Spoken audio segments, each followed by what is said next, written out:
I wanted to better understand the feelings that I experienced after my birth, which were ones of shame, feeling like I had done something wrong, and not understanding why I felt those feelings. And I also wanted to better understand surgical birth. Like I was curious about what would have happened if I lived at a time when there wasn't C-section? What happened before, like in human history, right?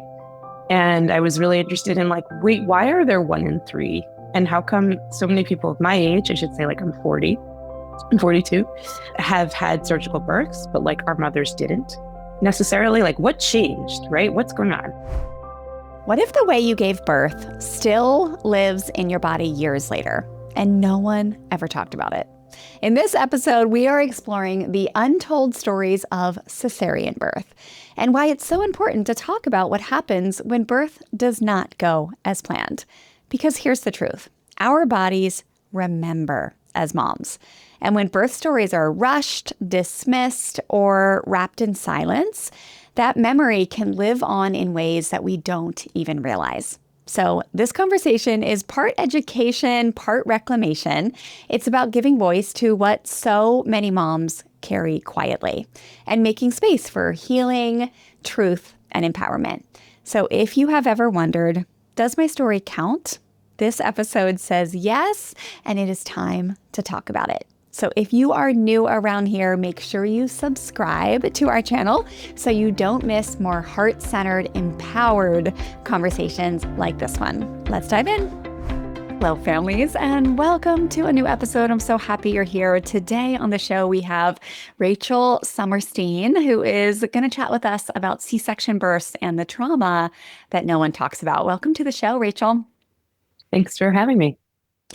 I am so excited to talk to you today, Rachel. When I found your work, I was thrilled. I have a lot to say about this subject, and I'm just really looking forward to connecting with you in the next hour and hopefully really encouraging and pouring in to some moms and families out there who haven't really necessarily dug into the subject that we're going to talk about, because it is such a, I think, missed opportunity in our society that I'm now realizing 17 years after my first C-section, which was a traumatic, absent birth, traumatic C-section, that holy smokes, that whole thing did not go down well. And after I learned about what could have been and seeing your work that you're advocating for now and the articles you write and the book that you've written, it is just, I can see there's such an opportunity for positive change in our world on this topic. So I'm really happy you're here. Would you start us off by just telling listeners a little bit about you and how you became so passionate about this topic? Sure. And thanks for saying that, because the intro is really important to me in terms of opportunities to change the experiences people have, and that there are so many people who really are working to make experiences better for moms who have babies by C-section. Yeah. And it can be better, and it will be. I really believe it will be, right? Yes. Yeah. So I have 2 children who are 4 and 8 years old. I am a mom, obviously, a writer, and I'm a professor of journalism. And I became interested in this topic entirely because of my own experience. So I used to write about art, and I wrote about photography, and I studied images in the mass media. And then I had a completely unexpected, unplanned C-section that was also traumatizing, and traumatizing both in terms of the section was problematic, the actual surgery, there were issues during it, and also it was traumatizing because I was totally unprepared to have one. Yeah. I was in very good health in my pregnancy, going into my pregnancy was textbook, and the possibility that I would have a surgical birth did not cross anybody's mouth to me. Maybe it crossed their minds, but they never mentioned it. And so I was absolutely unprepared. And the reality is, just because of the numbers of people who have cesarean section, surgical birth, we should have at least talked about the possibility, right? It's 1 in 3 births in the United States. So 1 in 3, wow. 1 in 3. And so when I was recovering, and as I recovered, I felt like I wanted to better understand the feelings that I experienced after my birth, which were ones of shame, feeling like I had done something wrong and not understanding why I felt those feelings. And I also wanted to better understand surgical birth. Like I was curious about like what would have happened if I lived at a time when there wasn't C-section? What happened before, like in human history, right? And I was really interested in like, wait, why are there 1 in 3? And how come so many people of my age, I should say like I'm 40, I'm 42, have had surgical births, but like our mothers didn't necessarily. Like what changed, right? What's going on? So those are the things that brought me to writing about this. And really, I should say also like beyond my experience, talking to so many other moms who had similar feelings of shame, inadequacy, and really feeling like one person put it, like, did I even really give birth? Because they birthed surgically. So I was like, this isn't just about me, right? Like this is about a lot of moms. A lot. Yeah. A lot. Yeah. That's so incredible. Thank you for sharing all that. And the name of the book, tell us the name of the book again. Sure. So the name of the book is Invisible Labor, The Untold Story of Cesarean Section. And it's about what I went through and then how I recovered. And then also like trying to answer these questions. Why do we do so many of them in the United States, even though we know that they are doing more harm than good? And I just want to say like cesarean birth saves lives every day. We think, goodness, they exist and they can happen safely. And in places in the world where they don't happen quite as often, that's a problem too, right? Like there could be too few. We're so fortunate to have this technique, and yet we do too many of them. And we do too many of them and we fail to respect them, right? And we fail to respect the mothers who have them largely. And that's like an issue in society. That's an issue in medicine. That's an issue on social media, in ourselves, right? All of this. So, the book really gets into why, because actually it's an incredibly, if you think about it, a heroic way to birth, right? You're not only bringing your baby to this side of the veil, you're undergoing a really big operation too. And then you have to recover from that while caring for your newborn.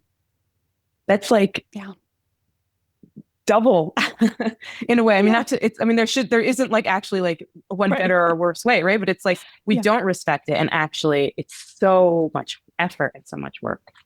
Yeah. The Medal of Honor. Where is it? Where is it? Exactly. Yes. Yeah. Oh my gosh. I have so much to say, but where do I start? It's like, so when I found you, I was so excited to chat with you because I have a little cousin who's about to give birth to her first baby in January. And as I was at her baby shower and we were hanging out, I was just so excited for her. But I heard her and her buddies mention something about like, I don't even remember where I heard it, but someone mentioned like, oh, you don't want to hear anyone's horror stories, right? Mm-hmm. And so it reminded me, I could sense myself. I was like, oh, I better be quiet. Don't talk too much about your birth, right? Like I'm pretty sure my cousin's aware of it.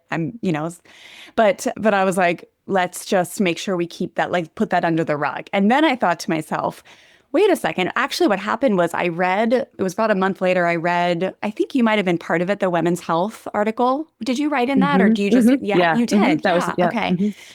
I loved that article. And I actually, after I recorded this, I'm like, I'm going to reach out to my little cousin, just ask her, can I mail you this article? It's so beautiful. And I just knew that today would help me prepare how to speak to her because my intention is like for lots of different people as they're listening to this episode, but I thought recording this would almost be like an honor to my cousin to learn how to speak to this kind of next generation of moms coming up so they can, instead of going into birth being like, I don't even want to think about a C-section. Yes. I don't want to, no. Horror, like don't manifest that. Oh my God, right?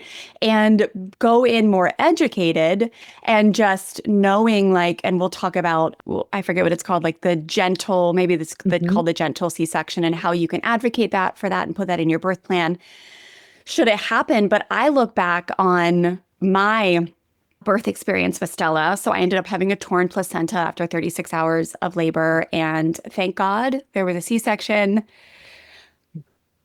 And I knew I'd get emotional because this is part of it. So it turns out they were like, okay, well, before I actually even go into that story, back to my little cousin, I wanted to make sure that I was encouraging new moms to at least be aware so they can go in educated, because I think part of what could have happened to me, and I'll talk to that in a second, was that I was so scared of the C-section and no one had told me like, you're going to be okay. This is what's going to happen. This is the step-by-step thing. They'll take you into the OR and then they'll put this sheet up and then, this is how you want to breathe during it. And it's like you said, nobody freaking talked about it.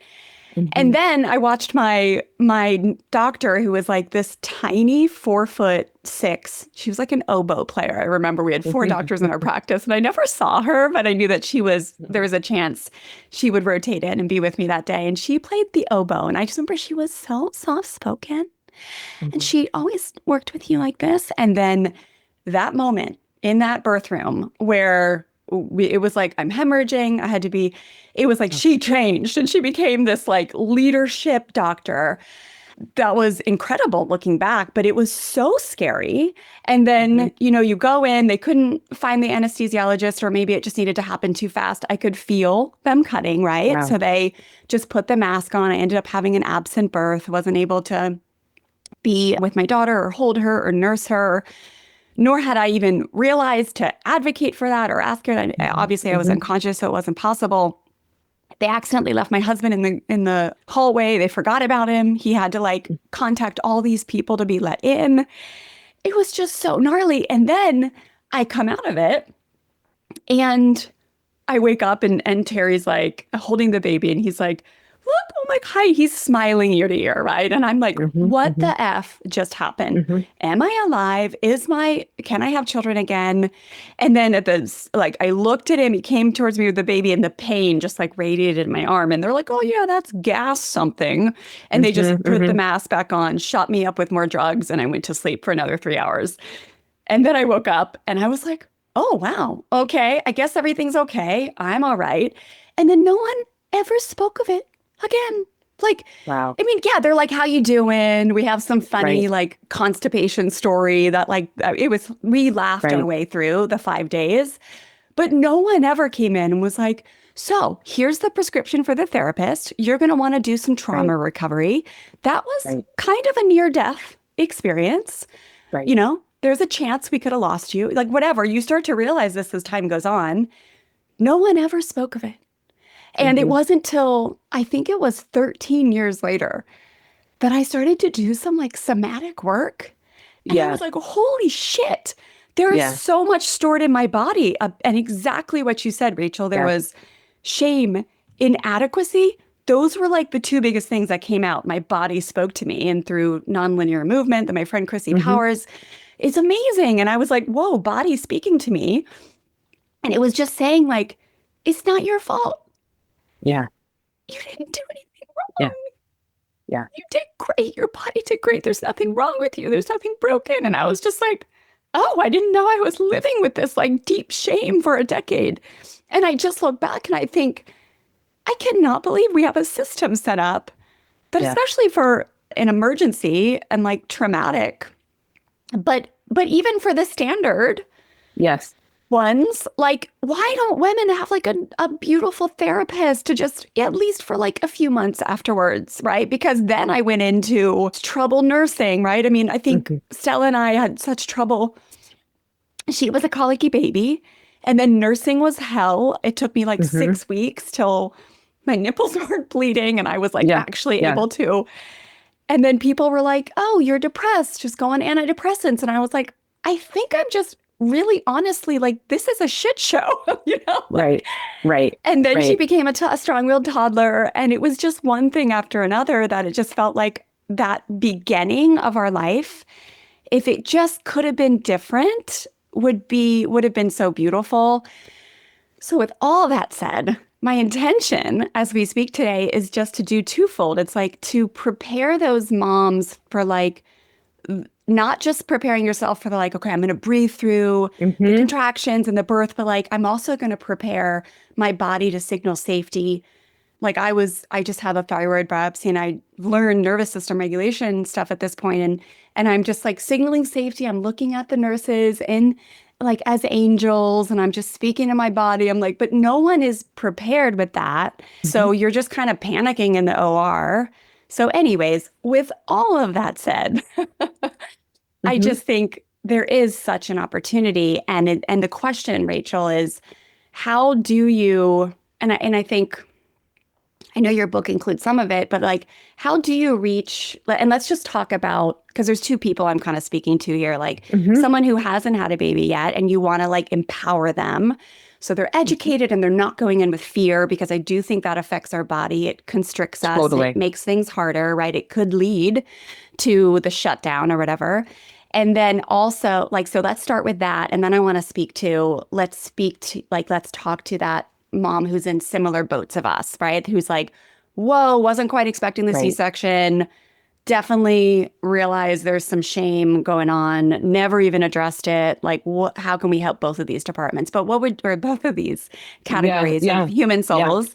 And what would you say, Rachel, like is for those of us, because I think that's part of being a mother, is you learn from your experience and then you pass it Yes. on to the next generation. So you are supporting your little nieces and nephews and Mm-hmm. cousins that are going to give birth next. So how do we enter into that conversation without freaking the hell out of them?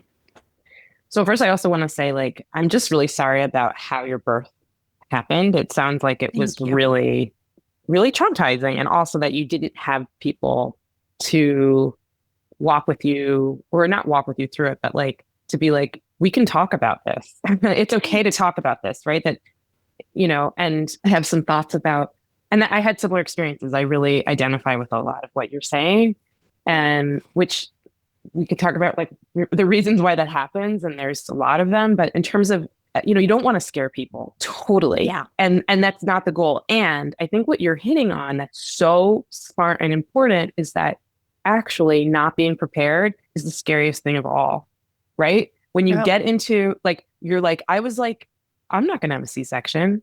Me? yeah. I got a Are you doula. kidding? Exactly. I had a dual too. Right. I did all this walking, I did prenatal yoga, all these things that are Yeah. great to do, right? That has nothing to do ultimately with why a person might end up having a C-section. There's so many other reasons that go into it. And you should still do those things. Those are great things to do. It's great to have a Hmm. supportive person too in the labor room with you. So how do we prepare people? Well, I think one thing is to like, as much as you might prepare, let's say to imagine going through labor and imagine pushing out your baby, also prepare for, okay, if I end up needing a surgical birth, what would I want that to look like to the extent that you can shape that, right? So Yeah. many places offer what's called a gentle C-section, or they might not even brand it that way. And that's actually really important for moms to know. So that if you say to your doctor, like, do you Mhm. guys do gentle C-sections? And your doctor's like, what?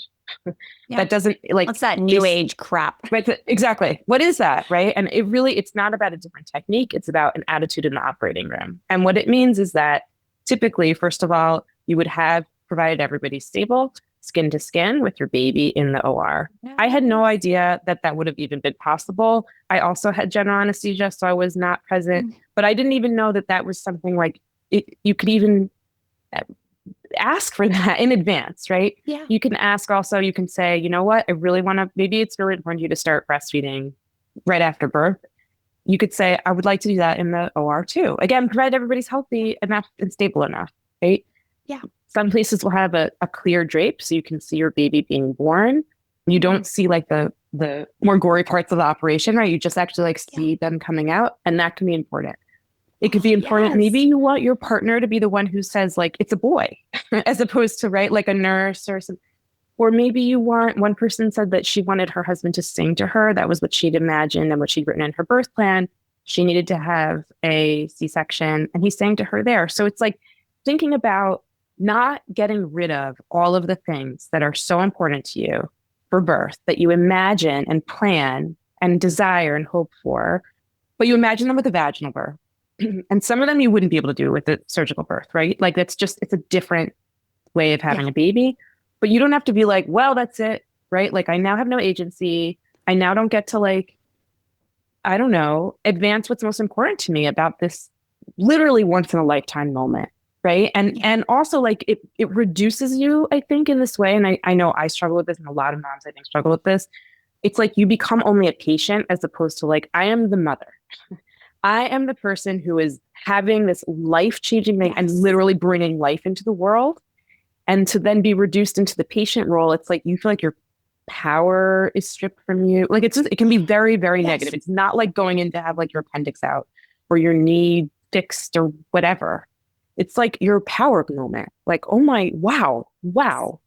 Right. Yeah. So, and then I think like one thing that's also important, and I say this sometimes is, it's a kind of a weird, I don't know, way to put it, but like you think about stuff you don't want to have happen, right? Like I don't really like thinking about dying. Like, yeah. Right. Like I still have a will. Right. And Yes. I don't really like to think, God forbid, my husband and I should die before our children reach the age of majority. I still have made arrangements for who would take care of my children. And now surgical birth, not the same thing as death, but it's like, if you're prepared and you've learned, right, in the event that this thing happens, it's not my first choice. I'd rather have a baby vaginally, but in the event that I do have a surgical birth, here's what I want in terms of pain relief. Here's what I want for anxiety or not. Here's how I want to be comforted pharmacologically or not, right? And so you're not having to make these decisions on the fly or not even know about like the range of possibilities of what you can do, right? Or not do, right? So for instance, like some anti-anxiety medicines they cause memory loss, and they can be routinely administered as part of a section.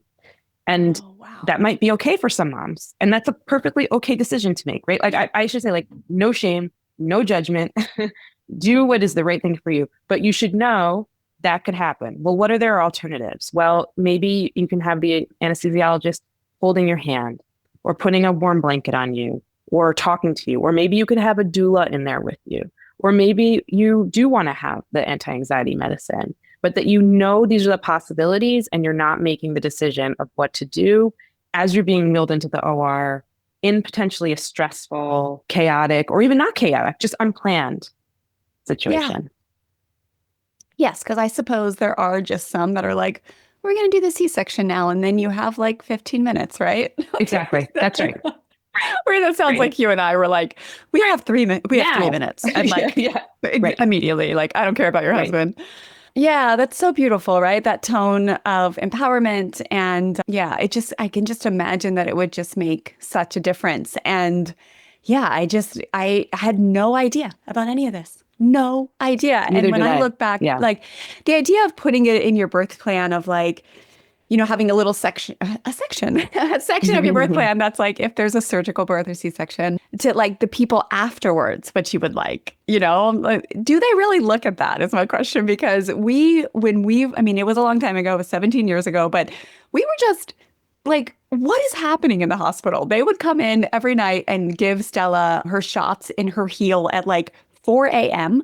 We were like, why? What are you guys doing? And then the doctor that would come in that was like, it was supposed to be like our pediatrician, but it wasn't. And she just like went hardcore, like no checking, really, like recovering from a traumatic C-section. Wow. No, it was like straight into like babies losing weight. So you went straight from like a traumatic C-section into, danger, baby's losing weight, you better give them that formula. And then the milkmaids, we called them, would come in and they'd be like, no, it's okay. And you're just like, what is happening? Yeah. Everyone was so just not gentle. Like it was a very odd experience. And again, thank God, maybe it was the drugs I was on because I was on a lot of drugs that week for painkillers, I'm sure. But Terry and I did laugh through it. Terry's somewhat a comedian, so that really helped. But a lot of that was probably just covering up the like grief of like, and the shock of how could this be that no one is tending to the emotional stuff going on here.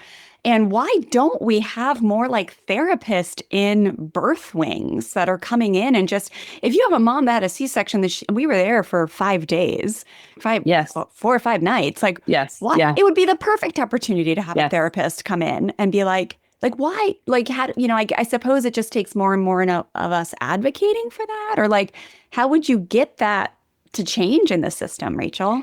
Yeah, that's such a good question. And I think one of the unfortunate parts of it is that there's so much fear of litigation, right? And it's real fear, right? So like 80% of OBs have been sued over the course of their professions. Wow. Okay. Yeah.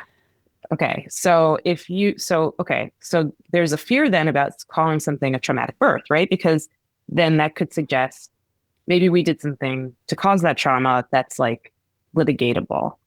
But the reality of birth is like sometimes things happen that are traumatizing. I mean, birth is unpredictable, right? Like Yeah. that it just is. Most of the time it goes okay. And then sometimes things change very quickly, often, right? So Yeah.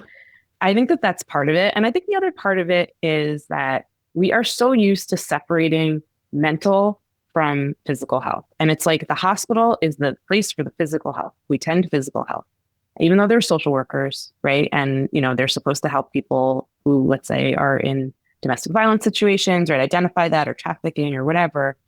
But it's like you go there, you get fixed up, and then you go home. And it's like, actually, you can't, I really think most healers probably know this. You can't have real healing unless you have physical and spiritual and emotional integration, right? It's not. Yeah. And I think that, something you said earlier really struck me, Wendy, when you were saying like, it really wasn't until like 13, 14, 15 years later after your birth where you were like, whoa, whoa, whoa, I have to tend to this. Right. And it's like physically, you could be doing everything, right? Like doing all your activities and like, people might look at you and be like, man, she looks great. What a great, like, Yeah. and it's like, and you do, right? That's real. And you still aren't healed, even if you can run as, quickly, fast mile or whatever, like do your yoga practice, do your handstand. Like that was for me. Like I was like back doing my yoga to all, outside people. It would look like, wow, look, and I took pride in that. Like, yeah, she's back, like she's back in her leggings, and not to say that doesn't matter. Like that's real. That's like part of her identity, like that matters. And it cannot, getting back into your genes or whatever cannot actually heal a traumatic experience. It just can't. And that will, in a way, it's almost like like if you never properly tend to a wound, like it doesn't actually heal, right? And it's the same thing emotionally and spiritually. And I totally agree with you. Why do we not have people for psychological first aid in the hospital, especially around birth? It is wild. I mean, there's like, actually there's one hospital, I'm forgetting which one. There's one where there are some chaplains who will do some kind of that work. And I think there's only one such program in the nation. And Wow. It's like, why there are so many qualified people who would be able to do this, right? And who also importantly aren't necessarily the physicians, because if you feel harmed by your physician or you feel they didn't listen to you, you don't want to do the healing work with them, right? You don't trust them. Having a psychotherapist, having a psychiatrist, having a chaplain, like it should be standard. Standard. Yeah. Absolutely standard. Yeah. I totally agree with you. And then to be like, and here are the referrals, right? So like, right. Get this. This is important when you go home. Change your wound. Exactly. And this is, and you look at the partner. Yes. You're like, hey, partner, you're going to want to make sure you get her in next week. She needs to be seen as soon as possible. And know you're going to be tired. You can do it telehealth. You can do it on the video, but you're going to need oh my gosh, 100%. Yes.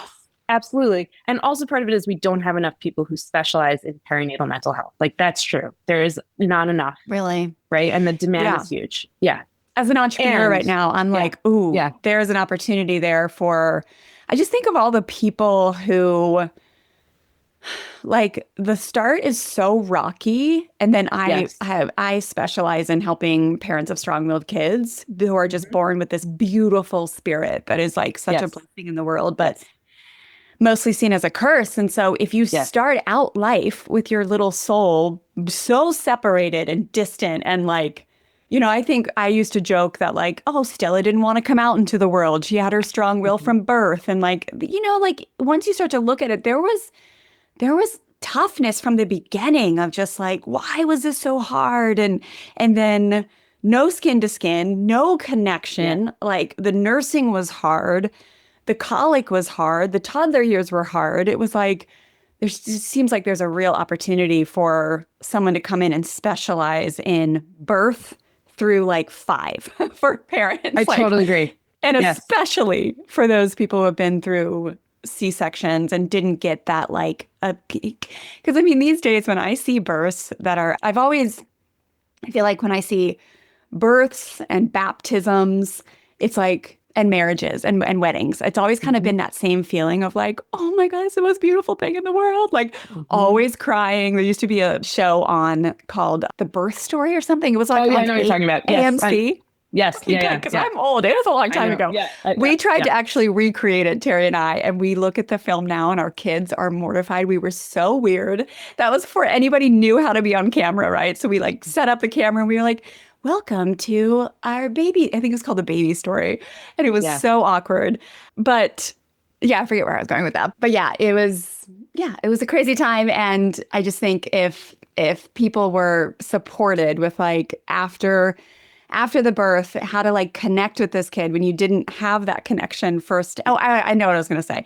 So when I watch births, marriages, and baptisms, it's just the best feeling, right? And so these days when I see someone having this beautiful birth, I'm just so happy for them, but I'm also just so sad that I never got that, And it's like one of those things that if you could change, have a few wishes in the genie bottle and go back in time. Like, I feel like that really could have changed the future trajectory of my life if I would have had a different connecting experience with Stella right off the bat, like on my chest, like right away, her and I, but it wasn't. So, but I think I think that can be, so like there's two things that make me think. It makes me think, first of all, like, yeah. And I've had similar thoughts too, right? Like, it's like the birth is not just the birth.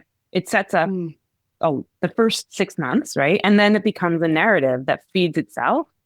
But then the other part of it, I think too, is like, well, we don't give moms enough space to grieve what they didn't have if their babies are healthy, right? And it's like, it's okay, and I heard this actually recently from a friend of mine I ran into in the grocery store. And she was talking about this new mom who had all kinds of twists and turns in her birth, and how, the new mom said, well, at least the baby is healthy. And this friend of mine was like, whoa, whoa, whoa, whoa, whoa. Of course, it's wonderful. Thank goodness the baby's healthy.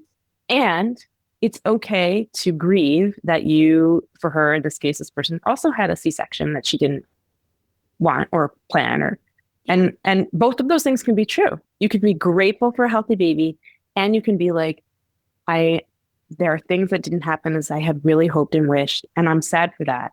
And that's okay. That doesn't mean I'm not happy to have a beautiful baby. Yeah. And both then on top of that, like and again, like, how do we advocate for this more? How do we get this more to happen? But like it's so important for next baby, right? Like, so I'm thinking of someone that I love so much right now that she's like, who do I talk to work through the like paralyzing fear I have of the second child? She's like, I want to get pregnant, but like, I can just tell there's a lot of like constriction in my body when I think about like, what if this were to happen again? I don't know her exact birth story, but I know that it did not go well. Like emergency, I think it was somewhat of an emergency C-section. And so like, there just needs to be so much more therapeutic support. And the earlier we can just talk to someone or do the somatic work combined with the talking, just the better. So, and I forget, did you answer that, Rachel? Like, how, in your opinion, how do we advocate? Like, how do we get that, like the system to change? Like those of us who are common folk, like, is it letters? Is it for the next generation, for our daughters, for our sons, like for their families? Like, how do we, is there anything you recommend there? I think speaking openly actually is part of changing the culture, and not in a way that's like, it's going to be terrible and you're going to be depressed, but being like, saying openly, like, I had a rough time. And so what's my regret? My regret is that I did not seek help earlier.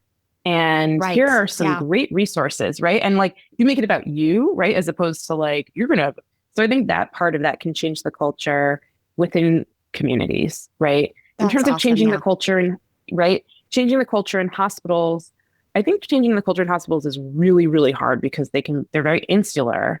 So that is a tough, think about that for a little bit. How can we advocate for that within like a hospital systems? I think that like, one front that is useful is petitioning representatives to support, let's say, funding for doulas, right? So like Medicaid funding doulas and, you know, emphasizing like, this is evidence-based, right? Like this kind of, right. This isn't just like, well, it feels really nice to have somebody like hold your hand and tell you you're doing a good job. It does. And it shows that like, that promotes physiologic birth, right? That makes people feel more satisfied with their births. It makes them, what else? Physiologic birth makes them actually report less pain, like physical pain, right? So things like that. But I think speaking openly, and I think like taking the initiative also to help people, you know, be like, I'm going to set up that meal train, you know, rather than like we often say, like, how can I help you? And new moms might be like, oh, well, I don't know. I'm okay. I'm okay. We're good. We're good. Yeah. And my husband's with me. It's good. And it's like, you can't have too much support. It's just not possible. You have a new baby, you know, and cards of like $150 for like a therapist instead of a necklace or I don't know. Exactly. Or like, you know, pool some money with some friends and like get a house cleaner for your friend. Right. Like, I think that kind of thing is really, and beyond just like the first week at home and like, here's like a bouquet and balloons. Right. And also changing your expectations when you go visit, you want to hold the baby because babies are amazing. And maybe your friend doesn't want you to hold the baby, or maybe your cousin doesn't want you to hold the baby. Maybe what your cousin needs is for you to walk over to the sink and do the dishes. Yeah. Right. And that's why you're really there, actually. Right. Or maybe they do want you to hold the baby, but like, don't assume that's like what you're going to do. I love maybe the idea of pulling together with people for like a therapy fund. But like, you know what, because I do this for a living, I know how people are so resistant to that. Right. So even like, so I don't even know, I might've been resistant at that time. I don't need therapy, so like, I wonder if there's a way to put it where it's like, it's just, you're just popping over to talk to somebody. Yes. Because a lot of times you don't realize till you get in a safe, sacred space or room. So a lot of times it's online now and you just start talking. And then all of a sudden you're like, oh, I can't speak because I'm going to bawl, like until you actually say something or whatever. So, but just so I don't know, I'll have to brainstorm if there's another word for therapy. Maybe it'd be like mental health support, or even that has a stigma around it, right? Like I'm not mentally challenged. You could think about like, maybe you could talk about it in terms of like, how, do you want to like process your birth story, right? Like that, because I think that, right, people have a very deep need, no matter how their birth goes, to talk about their birth story, right? And if you've had a traumatic birth, I think it usually goes in one and two ways. Either like you can't stop talking about it, right? Like you keep going over and over and over, or you're like, I'm not saying a word about it, how to go? Fine. Yeah. Right. And so if you're like, hey, we got together and we made you an appointment for birth processing, right? Birth story process, and that doesn't feel stigmatizing, or like mental health support, right? And then here's a stack of cash. Here's a stack of cash. And if you really want to use it for a house cleaner or whatever you can, and like this is what we recommend after being through motherhood or whatever, birth. Exactly. What are we talking about today? Exactly. Yeah, no, but really though, right. Yeah. Yeah. Okay. Well, let's switch gears a little bit, because some of the other stigma stuff, we've talked a lot about the traumatic side, and hopefully the newbies aren't too freaked out by our traumatic stories. But let's talk about how society builds them up as awful when really a lot of times they're not that bad, right? So I had a second planned C-section. For me, it just wasn't that important to try to do the VBAC or whatever. And so I was just like, cool. I went in, I did it. It was actually phenomenal. It's phenomenal. I always joke that, I didn't have to deal with like peeing on the trampoline, for a long time. I feel like once you're almost 50, like you start to question, oh, am I struggling with that or not? But so we joke about it. But a lot of times it isn't as bad as people think it's going to be, right? Like, but society kind of tees it up as like this awful kind of like failure, right? So like maybe even like trying to change the conversation around that. I have done a pretty good job of that when I tell people, I'll say, remember, there's great perks if that ends up having to happen. Like, so I don't know if you have anything to add to that, Rachel. Oh, I mean, I think, first of all, like your previous birth isn't your next birth. It's totally different, right? That's something that's super important to keep in mind. The past does not predict the future.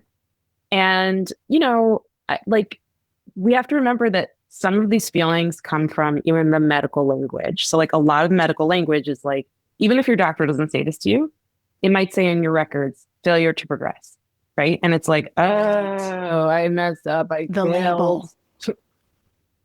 And that's medical terminology. And a lot of medical terminology says not nice things about women, right? Incompetent cervix, right? And so, and there, I want to say, I actually was speaking to a group of physicians a few weeks ago, and they know that, and they're working on it, right? Like this is not, good. okay. And, so like there's a lot of different parts of language that might have ways of saying things that are not patient-centered and gentle. And that doesn't actually describe you. It's not you didn't fail. You didn't do anything wrong at all. Yeah. And that we have an obsession, I would say, with so-called natural birth, which, what does that even mean? Right. And it's great to, if you have, let's say when I was pregnant, I was like, I'm going to have no epidural. I'm going to be like, right. I have such a high experience the transition. Exactly. High, the most powerful moment of your life. Yes. And that's to make me like a legitimate, real, amazing mom.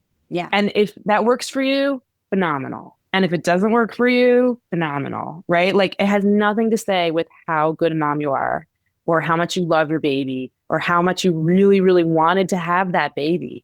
And the way I think about it sometimes is like the pressure on moms that never ends, right? Where it's like, it's your kid's birthday. And if you buy the cookies as opposed to making them yourself, it's like, oh my God, do you not care? Like, do you not love your, it's like, well, maybe you just didn't actually have time to make the cookies because of life, right? Like that doesn't mean you don't love your child, but so we deal with that at every level, and it happens at birth too. And I think what's so hard with the failure stuff is like, you haven't been at it long enough in terms of being a mom to recognize, oh, that's that thing that happens. That's that like vanishing horizon of like, if only you were a good enough mother, right? Which it's still hard to like say, no, I'm not going to like play that game. Right. But like as I've had more experience being a mom, like I'm better able to recognize it and be like, that's ridiculous. It was ridiculous.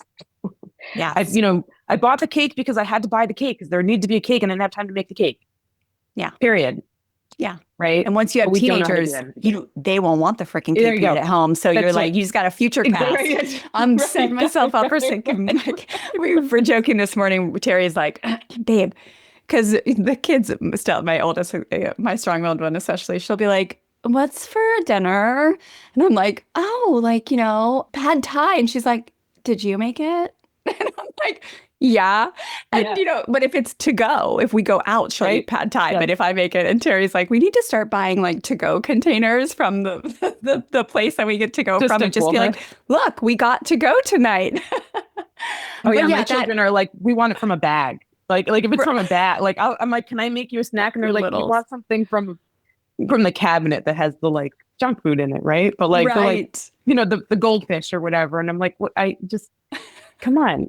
Like I like made those energy balls or whatever. You know what I mean? Totally. Like, oh my gosh, so funny. Yeah. Yeah, that whole failure to progress thing, it's interesting because it is like the start of your motherhood journey. And it really, like, for a life coach that does limiting belief work with people, it's like, that like those very triggering, emotionally charged events, and like as soon as you create a belief, like it sticks in the body, right? So it's like, then you've got beliefs about yourself, you've got expectations of the world, and then that is the start, right? And so like, if you could just, and I just remember like thinking, and it just feels like yesterday, right? Like, should I have waited? Should I have waited to get the epidural longer? Should I have been at home more?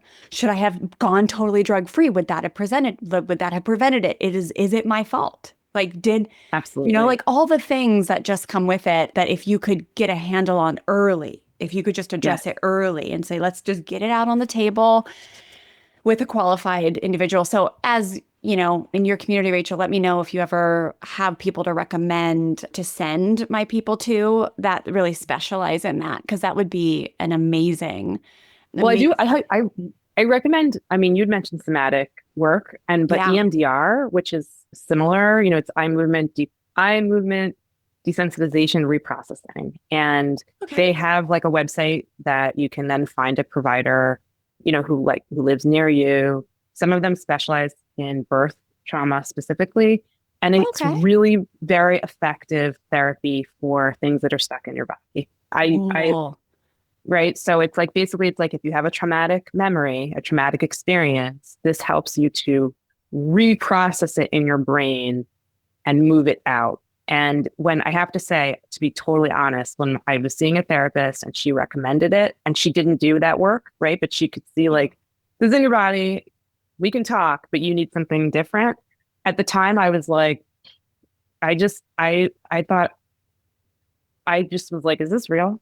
And I mean, like, I'm a little crunchy person. I'm honestly, Yeah. right? Like, I'm a yoga, but I was really like, and Still resistant. I Yeah. completely, and it's because I wasn't ready. I was not Mm. ready. And then once I was ready, which I needed to do the talk therapy first, it was, it brought down the hypervigilance for me. Wow. It really, really, really helped. So I recommend EMDR a lot for people who are dealing with PTSD or traumatic birth, or if they have a previous traumatic experience that's like stuck in the body and that shows up in all kinds of ways that can be really, they can keep you from wanting to have another baby and they get in the way of your parenting, right? Like if you're hypervigilant and you're just always have like little feeling in your body, like I'm gonna like, oh, how can you be, especially with a strong-willed toddler, for instance, how can you approach them from a place of calm if your nervous system is always about to spring into action? It's just impossible. And then you blame yourself more, right? Because you're like, God, I'm a terrible parent. And it's like, no, your nervous system is just overactivated. It's not your fault. And you actually need help quieting it and learning tools, right? To then be the parent, to engage in strategies. Yeah. And that, because during that process, you feel very out of control. So it's like, I'm just quickly scanning myself. And I'm like, I definitely went into like control mode, like trying to get the control.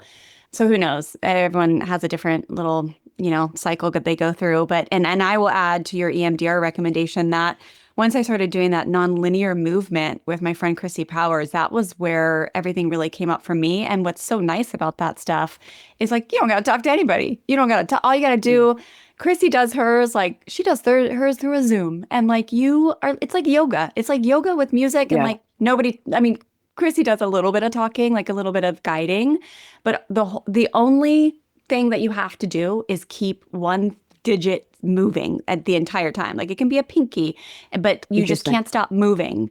And that's all you have to do.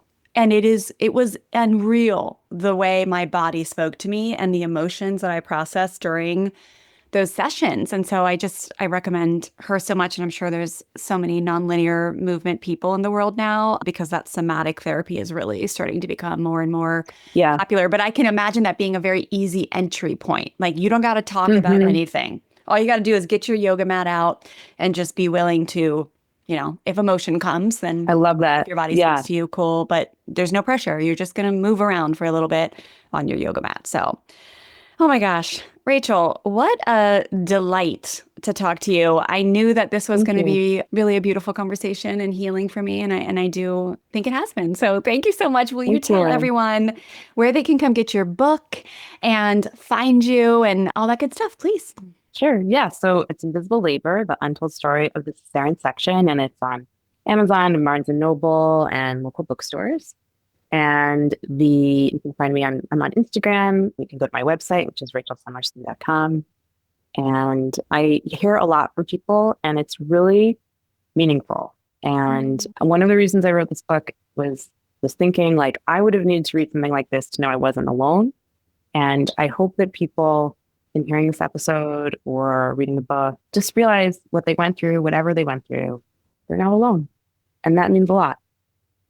Yeah, that does mean a lot. And I really pray too that people are inspired to pass this information on that we talked about to the next generation, to our children, to our nephews, nieces, cousins, all that good stuff. Let's pass this on. So even if the system doesn't necessarily change, we are doing the work within our family lineages to really change the experiences of the people we love. So amazing. And I love that you brought up the husbands. I think that, there have been a few husbands who have reached out to me and have been like, I really wouldn't have known how to talk about this with my wife. And so sometimes, the mom's not ready and that's okay. And, the husbands can do the work too, and they can help.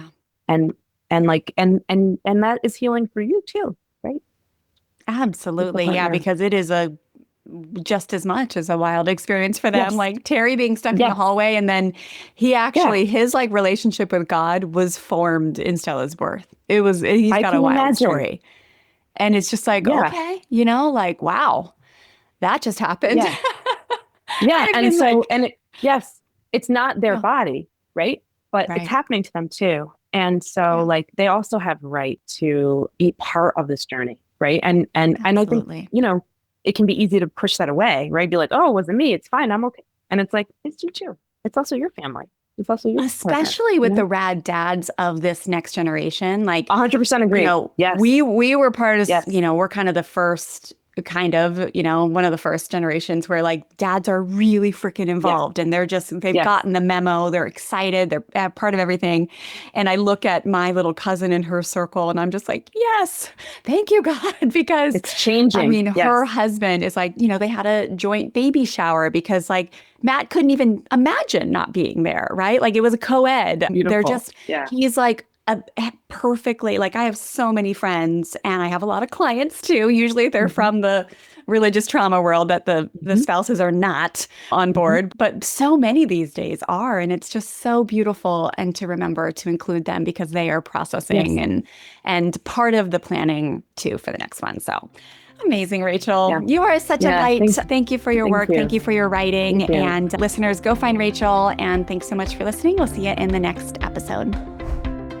Before you go, I have a question for you. What if parenting felt peaceful and empowered? And what if your days with your children felt connected and joyful, even if you are raising a strong-willed child or kids who really aren't shy with bringing the sass? Look, I know that you have worked so hard to become a loving, generous parent. So why does it feel so stressful? Well, I want to introduce you to something brand new that I've created called the Fresh Start Family Quick Start Learning Bundle, where I share my 3 secrets to empower, connect, and build true collaboration with your strong-willed child or kiddo that pushes back often. Because empowerment and connection as a parent starts with you leading the way towards more peace and joy in your home, not waiting for your kids to become easier or your spouse to become more supportive. This free learning guide and 1-hour interactive workshop will help you rewire your nervous system around misbehavior, stop the reactive parenting patterns, and implement an easy, powerful parenting framework that sets you up for success with more cooperation, respect, and connection in your home. Plus, it comes with the 5-minute Say This, Not That reset to give you an instant lift with a cooperation from your kids. So you can have increased peace and joy as a parent anytime you want. All you need to do to get the free Quick Start Learning Bundle and save your seat for the interactive workshop is go to freshstartfamilyonline.com/power. Hooray! You made it to the end of a Fresh Start Family Show episode. Thank you so much for being here. If you have a quick second, make sure you hit subscribe to our show so you can be updated when our new episodes drop. I will see you back soon for the next episode.